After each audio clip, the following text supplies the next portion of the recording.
All my ladies, if you hear me, I'm about to piss some of y'all off.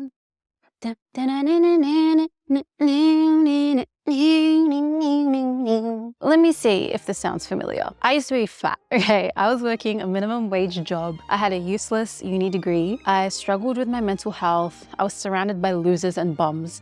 And I knew I had so much potential. And so what do? You download the podcasts, you read all the books, like Think and Grow Rich and, Rich Dad, Poor Dad. You do the morning routines, swap out the Netflix for YouTube. You get to the gym, okay? I glowed up.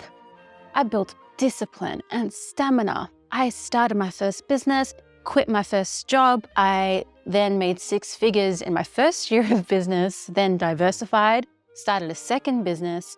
I invested my money and I became an official entrepreneur. I was a boss babe trying to get to the bag, making money in a world that is drowning in inflation and competition, all in the pursuit of financial freedom and finding a purpose-driven life. Sounds like the modern American dream, right?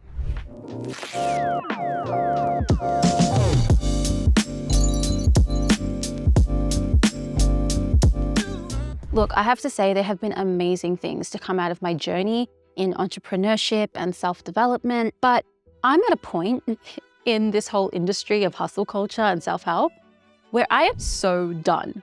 I am over it. I feel like I've reached a point where I've gotten everything that I can get out of it, and it's just now causing me more harm than good. I fell for the trap. I did everything that they told you to do, and on paper, I succeeded. But in this last year, I have really been looking beyond the surface and deconditioning a lot of the things that I've been taught by self-help and hustle culture, and instead looking within for my own values and principles. And I've started to realize there's a lot of dark, suspicious shit going on in this industry. The teachings of self-help and hustle culture are really not as innocent and positive as they seem. I mean, if I had to summarize the key principles of this industry, there would probably be personal responsibility, ambition, resilience, continuous self-improvement, and taking action. But what's wrong with striving for these things, Mary?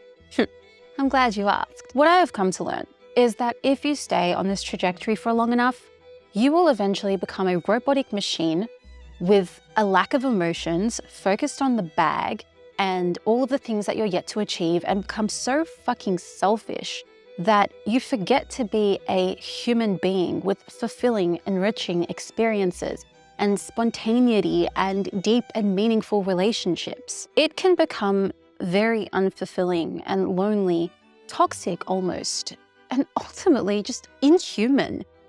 I really can't think of anything worse than that. What about your heart? What about the kind of person that you become and the values that you embody? I mean, when you're so focused on the hustle and you succeed, it takes a very certain kind of person to not become greedy. It's inevitable that you're going to neglect your health and suffer repeat burnouts. You will have such an inflated ego that you will convince yourself that the amount of money that you're charging people is actually worth it because you have an inflated sense of the value that you provide to society. I'm sorry to break it to you, bro, but your prices are just too high, especially for who you're selling to. I have seen it with so many people who have quote unquote made it, and I've seen how they change. I've seen how they become so unrelatable. And yes, you're supposed to surround yourself around winners, but what if you just don't like the person they become? I saw it in myself, that ego and that selfishness. The world of self-help and hustle culture, honestly, is a Trojan horse for hedonism. It tells you to strive for more, to never stop, and that classifies as indulgence. Just one more podcast to make me feel productive, one more biohack to add to my morning routine, even if it means I have no space or time for anything else in my life. One more psychology book convincing me that I'm traumatized and damaged and need to be fixed. One more $30,000 month before it's time to get to 50. And after a lot of thinking and reflecting, I have come to the conclusion that self-help and hustle culture may start off by helping you improve who you are, but eventually it will make you a bad person. If your values are to be kind, selfless, truly fulfilled, godlike, empathetic, and ultimately human, then it is time to quit this herd mentality altogether. Now look, I'm not saying to quit trying to make it or to give up on your goals. I mean, in this day and age, it's not enough to work a 9 to 5. I know that. Like, we're in the midst of a recession. The average wage barely covers basic necessities. It feels like inflation has its own inflation that's inflating.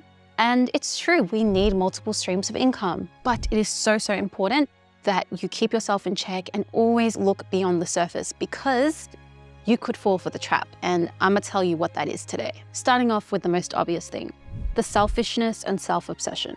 Look, if you think about the day in the life of a person who is improving themselves or on their hustle, it's gonna be all about them. Every second of the day is gonna be accounted for, and they will have very little capacity for anything or anyone else. It's gonna be about them. And I actually think that we do need to be selfish for a season in our life, because how can you pour from an empty cup? If you're constantly serving people around you, then you have no time to improve yourself. And if you want to transform yourself, or if you're really sick of the person that you are, then you do need to prioritize yourself. And I think that's okay. In fact, working on yourself could be a selfless act if you're going to be a more productive member of your community or a more self-aware and considerate person. But there is a limit. I am a big proponent for embracing the seasons in your life. But you can't be in a season of self-development forever. And if this is a long season, let's say 2 years long, yes, there's going to be sacrifices, and some of them will be worth it, but a lot of them won't be, because you will be insufferable to those around you eventually, because you just can't be selfish for 2 years on end. And when you think about what really matters, it's your loved ones. I mean, you can't prioritize yourself for 2 years straight without there being consequences. Look, like, dude, when I was on my game, I was so checked out from everyone else around me. I lived with my family, and I had no idea what was going on in their lives. I wouldn't know when somebody was upset or when they had a major life event. I never considered how my schedule affected them. I was never flexible or reliant in the slightest, because every single minute of my day was planned out to the T. So if my mom needed me to go get something, sorry. If my sister had a hard day and needed to vent, not to me. From the moment that I woke up to the moment I went to bed, I was operating in my own bubble. And by the world standards, I was killing it. I was on top of everything, from my training to my nutrition to my life goals and my finances and my work status and my overall health and my biohacking optimization. Everything on paper was, but I just remember I got the biggest slap in the face when my mom came to me one day and said, "I don't feel like you're my daughter. I feel like you're a housemate. Like, I don't know anything about you. You live in this house, but it's like you live alone." And that really made me realize that no matter how successful I seemed, how could I call that a successful life? Like, damn, she was right. I had shallow relationships. I was always thinking about me and how plans affected my schedule. I was actually quite lonely because I never made space for anything else, and I had alienated myself from the people that should know me best. And look, I'm not even talking just about like space in your schedule. I'm talking about mental space. When you are hyper aware of everything that you need to work on, like your traumas and your triggers and your goals and your problems, it makes you so inwardly focused. You're constantly looking for what you don't have. There's always a problem to solve. It's like you're actually looking for problems that may not even be a big deal. And because you're always this work in progress, there's always more to achieve, and your mental space is consumed with you, and never about what's going on in your sister's life or how your friend is dealing with her breakup. So not only will you be inconsiderate to others and so focused on your problems, it will be so hard to be mindful and present in the moment and grateful, because now you're just hyper aware of everything and you're overthinking. And it's probably all that you talk about. People get sick of that. There's nothing wrong with talking about your traumas and goals, but if that's everything that you bring up, you need space to just be. You need to remove yourself from your problems and insert yourself into other people's problems so that you can be a decent person. And I'm not even talking about trying to find work-life balance here, okay? It's not about work-life balance. In fact, I think this whole notion of finding balance is overrated. Like, if you're in a season of the grind, embrace the grind. Embrace that you're probably not gonna have a social life and you're probably gonna have a really strict schedule. Your values of being family-oriented, prioritizing deep relationships, being considerate and an active member of your household. Those are the things that you need to balance, not work-life balance, okay? Because yes, in a season of the grind, you might not have much space or time for anyone else, but if you care about being a decent person and actually having someone to celebrate things with when you make it to the top, maybe you do have to sacrifice that extra hour of work where you could have gotten ahead. If it means being with your kids, maybe it means sacrificing the most optimal schedule if it means having a dinner with your family. Because honestly, those sacrifices are worth it. And one thing I'll tell you is the work will always get done, right? Because even when you're hustling, there are some things that are worth the sacrifice. And work is not everything. Next up, greed and the never-ending pursuit for more. I don't think you're ready for this one. All right, so when you get onto money Twitter and entrepreneur guru YouTube, the mere idea of making 10K a month is laughable. Like, dude, that's a starting salary. If you know, you know. I think this is a double-edged sword because while consuming this content completely changes your worldview and makes you realize that money is everywhere and you adopt this abundance mindset rather than a scarcity povo mindset, it normalizes success and the idea of being a millionaire because everyone around you or everyone that you listen to for hours a day is making millions. It also makes you out of touch with reality. And the reality is not everybody is going to be a millionaire. And even if you do become a millionaire, it will take years and years and years. And in this day and age, we live in a very fast life. Going from 0 to 50K a month is like every second story on your newsfeed. Get rich quick schemes, a kid in his parents' basement making millions playing video games. When you see these things online, it is the equivalent of a regular girl jumping onto Instagram and comparing herself to the influencers with tons of sugar daddy and sponsorship money and endless surgeries and fillers and makeup. When you're going on your long, gruesome journey towards being a millionaire in an ethical way, you compare yourself to all of these people making money seemingly overnight, and it makes you feel like you're not doing enough or you need to make the money faster. Comparison is the thief of joy. And so, when you do make that 10K a month, even though it's the most amount of money you've made in the least amount of time, your standard is all the way up here, thanks to all those comparisons of people who make money overnight like this. So the impact and the celebration of that 10K a month is blunted because now you gotta chase 30K and then 50K and then you'll be all right. And then 100K and so on and so forth. So you just end up on this hamster wheel, on this chase for more. You gotta find other ways to make money. And this is when things start to get sketchy. Oh, let me just sell an overpriced ebook. Oh, let me sell a course on how I made this much money and sell it to all of my friends. Or better yet, the business mentorship like everybody else is doing. Let me mark up my prices and contribute further to this economic crisis, which mostly affects the middle class, which also happens to be my target demographic. Let me convince myself that I'm actually worth the multiple thousands that I'm charging just because everybody else is doing it. People, let's have some standards for ourselves, shall we? I get that this industry is not regulated and it's a free market, baby. And yo, I'm a capitalist at heart, don't get me wrong, but we need to conduct business in a more ethical way. I just don't feel comfortable overcharging for my services. I want to be relatable enough to the everyday person instead of thinking, oh, if they really care about the results, then they'll pay whatever you ask. That is a fucked up mentality. That is literally sleazy car salesman thinking. They'll spend the money anyway, at least you're helping them. The more they pay, the more work they'll put in and the better the results. So better for you and them. Nah, bruh, you're literally charging people the cost of a down payment of a house. That's thievery, robbery. And before you say, oh, but they're gonna get an ROI because I'm gonna help them make more money. I am yet to see a product or a service worth that much money with that kind of ROI. Out of 100 course or mentorship sales, one person will make it.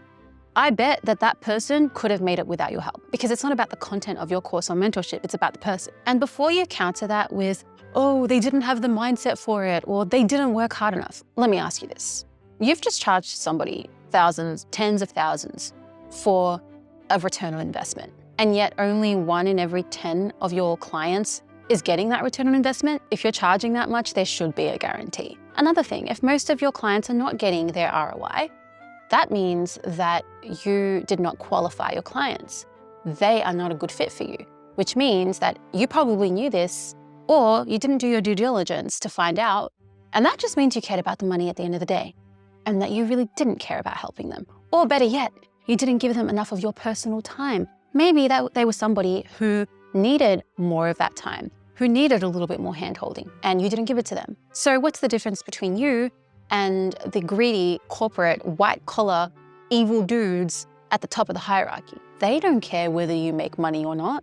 They don't care about their stakeholders. They just care about the payout. And yo, look, I have spent, I'm gonna say at least $25,000 to $30,000 in the last 4 years on coaches and mentorships and courses. And they've all been reasonably priced, okay? Like higher end of the reasonably priced, but not overpriced. And I did get an ROI. Definitely worth it. But a lot of these super high ticket services and products that I see online could literally be found on the internet for a fraction of the price, if not for free. And the people that are charging the most money tend to be the ones with the most clients and the most attention, which means that they're very limited in terms of how much of their personal time they can give you. So you're paying the most for the least amount of attention compared to somebody who may be small or average sized, but actually would give you their personal time and charge you less. It's haram, honestly. It's a sin. And I know I might get hate or pushback for anyone who fits perfectly into this shoe, but what I will say is that no matter how much you justify it or how worth the money you think that you are literally exploiting broke people who came to you because they're struggling to make money by pretty much taking all of their savings. I know people who are struggling to make ends meet and are paying crazy prices, who are taking out loans and living paycheck to paycheck because they want the secrets and the systems and they trust their mentor or the guru.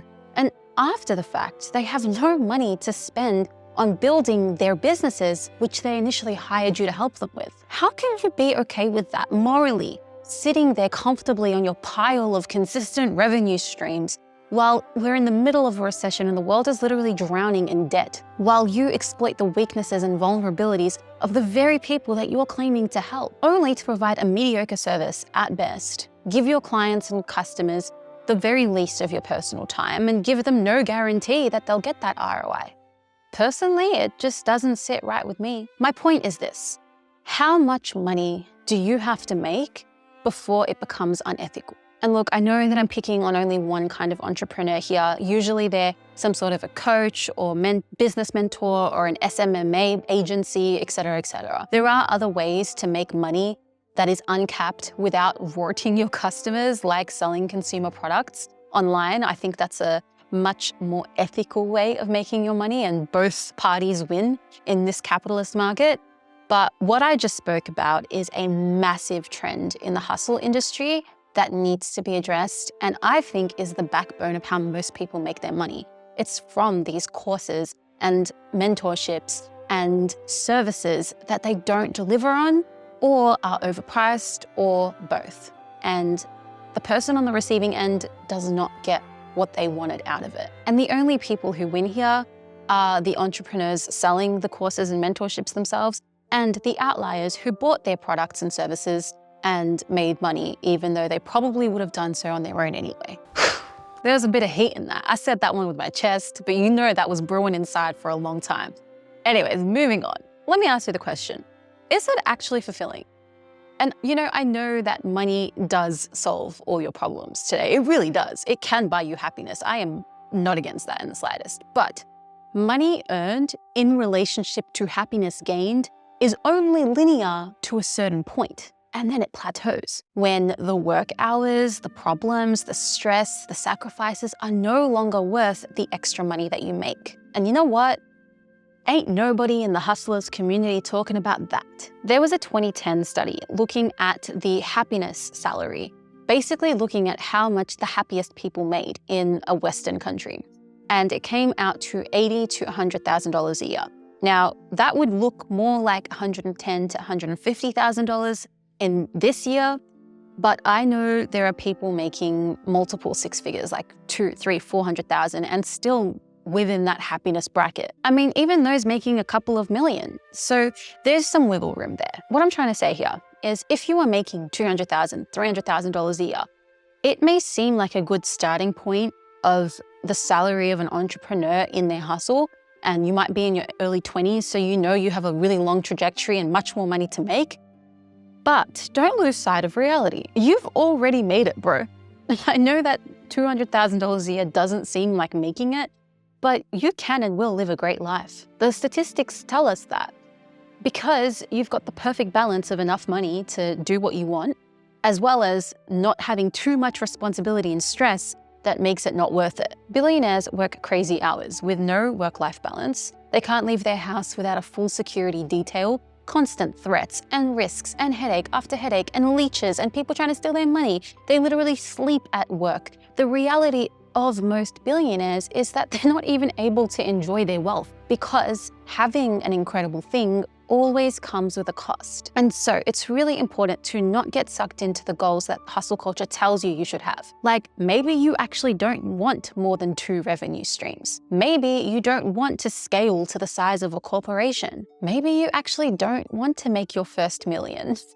That's okay. Don't let them indoctrinate you or make you feel like you can't get some level of financial freedom making only $300K a year. Think for yourself. If you're making $300K in your 20s or early 30s, you are set because you've already got the skills and the financial education and the experience by this point that it's only going to go up from here. You're only going to make more. Don't feel like you need to work relentlessly to get to that next 100K. And I mean, even if you think about what financial freedom is, like, do you really want to not work another day in your life? I think anyone making multiple six figures is not the kind of person that would want to retire that early. Like, you'd probably go crazy. If you are addicted to the grind, you'll probably always be addicted to the grind. Do you really want people weaseling their way into your life to use you for your resources and pose as friends? Do you really want to live like the Iman Gadzis and Andrew Tates on your yachts in Dubai surrounded by hot women and shallow leeches around them? Do you really want to fly private? For a lot of people, sure. But I actually don't think that many people in the hustle actually want that life. I think that most people really just want to live a normal life without needing to rely on a bank loan to get a nice car and a nice house. I think they want to travel multiple times a year flying first class, which doesn't take that much money to do. I think they want to send their kids to good schools, retire their parents early, and have the flexibility to do what they like, not necessarily splurging on $1,000 bottles of champagne. And you know the best thing about having a goal like that? You don't need that much money and that many revenue streams to get there, which means you don't need to rely on sleazy salesman tactics and selling a product or service that you believe low-key is unethical. You don't have to work 12-hour days for the next 5 years and bolt prematurely and optimize every part of your schedule and have zero social life. You don't actually need that. I mean, if you've hustled so hard to the point where you're making a significant amount of money, what's the point of making money if you can't really enjoy it? I mean, is it that fulfilling? These dudes and dudettes online that are selling you their elevator pitches and showing you a day in their life and telling you that they love what they do and that they love the game and they never want to stop and they want to keep going. I don't think that's everybody's life path, but it seems that everyone in this hustle culture herd mentality has all subscribed to the same goal. I have to ask, is it your goal or is it the goals that money Twitter is telling you to have? Humans thrive in communities and clans, in relationships and with spontaneity and adventure and living with fullness of life. Not a fucking laptop lifestyle. I mean, even if you have the opportunity to work from anywhere in the world and you have location and financial freedom, that's not the end. You haven't made it yet. That's far from fulfilling. And look, I speak from experience here. Last year, I did that whole online health and fitness coach, moved to Bali, sipping on pina coladas on my laptop by the beach, updating my client programs. It was fun and all. It looked like the dream. It's what everybody who's an entrepreneur and everyone who's a coach does, right? But it was pretty freaking lonely. And I met a lot of entrepreneurs when I was there. I was isolated. I was far from the people that I loved. And it got pretty boring pretty quick. I realized I needed people I needed zest in my life. Travel wasn't everything. Yes, it is amazing. Having the opportunity and not having to live that 9-to-5 life, incredible, not complaining. But it just gave me a reality check where I realized that fulfillment is so much more than location and financial freedom. Self-help and hustle culture preaches going it alone, rigidity and structure, and constantly working on yourself, disappearing for 6 months to change your life. And honestly, I think it's anti-human. We can't always be like working on ourselves and stuck in the same schedule. I think it distorts your values and your perceptions. It makes you feel like going with the flow, being around people, even if they're not as inspiring and hustling, makes it feel like that's a bad thing. I feel like the world of self-help and hustle culture has glorified making money in whatever means possible and constantly working on yourself, but it has completely ignored all of the other ingredients necessary for human happiness. It is setting unrealistic expectations. It is causing toxic comparisons and feelings of lack. It convinces you that you're going to find your ultimate purpose and lead a fulfilling life as soon as you buy this course and follow these steps. To be honest, this culture is unhuman in its very essence. I think it's making us unhappy. I mean, were people any less successful before this multi-billion-dollar industry boomed? Were people making any less money when you factor in inflation? If anything, mental health has gotten worse over time, even though self-help book sales have gone through the roof. Like, are they actually helping? People are making more money than ever, and yet people are so lonely. So lonely. And so I encourage the question, who really benefits here? When you really deep it and you put 2 and 2 together, you realize we are not the ones who benefit, even though that's what the whole industry is telling us, that we are here to help you. No, it's not us. It's the corporations. It's the self-help gurus. It's an industry that profits off of your inadequacy, your never-ending, relentless pursuit for more, and your inevitable burnout. When something is popular, I always look deeper because I know that there's always some sort of conditioning that they want you to accept. But it is never what it seems at the surface. Of course, corporations want you to work 12-hour days and set big, grand goals for your business and scale, because even if you don't work for them, you're still paying their bills by using their products and services. The online gurus benefit from selling you the dream and telling you that you really want to make millions of dollars a year and conditioning you to operate like a robot and not like a human being. The book authors benefit from telling you that you always have something wrong with you and everything is trauma. Look, I'm not saying that you are perfect the way you are or that you don't have things to work on. And like I said at the start of the video, I have benefited a lot from these industries, and I do think that I've become a better person and a better businesswoman thanks to everything that I've learned and all the people that I've listened to. But you must tread carefully because it is a slippery slope. And in this last year, I have been really focused on deconditioning all of the things that I've been taught because it's led to so many consequences that actually don't align with what I want in life.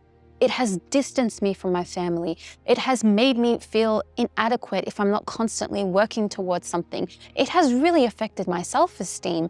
It has made me operate from my masculine energy and makes me completely unprepared for receiving in my feminine energy. The list goes on and on. I suffered extreme burnout and really bad health consequences because I listened to this advice and I had this Goggins relentless pursuit mentality. Take it from somebody who has done all of the steps. They are selling you this fulfilling, perfect life when, trust me, making money and even working on yourself is not as fulfilling as they make it out to seem.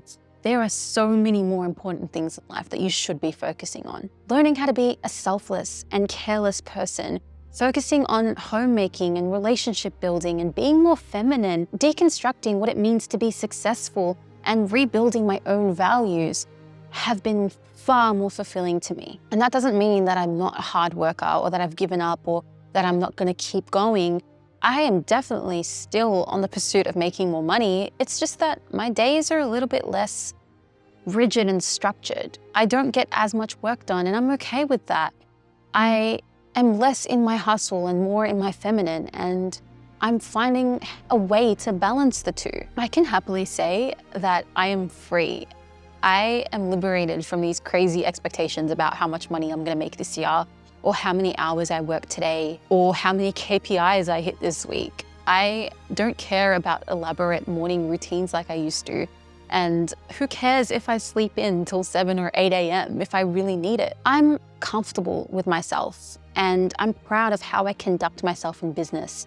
I'm considerate of the prices I charge. I purposely don't take on too many clients because I care about not spreading myself too thin, and I care about giving the right amount of time and energy into each of my clients, even if it means sacrificing the amount of money I could make. I know I have things to work on, but I'm also at peace with who I am, and I don't feel like I am constantly in need of fixing something or being healed from something. I look outside of what I do and how much I make to find fulfillment and self-esteem and satisfaction in life. So go ahead. Listen to the podcasts, read the books, watch the YouTube videos, work on yourself and your goals, embrace the season of the struggle. But don't forget to be human, to think for yourself, and most importantly, don't lose sight of what's most important.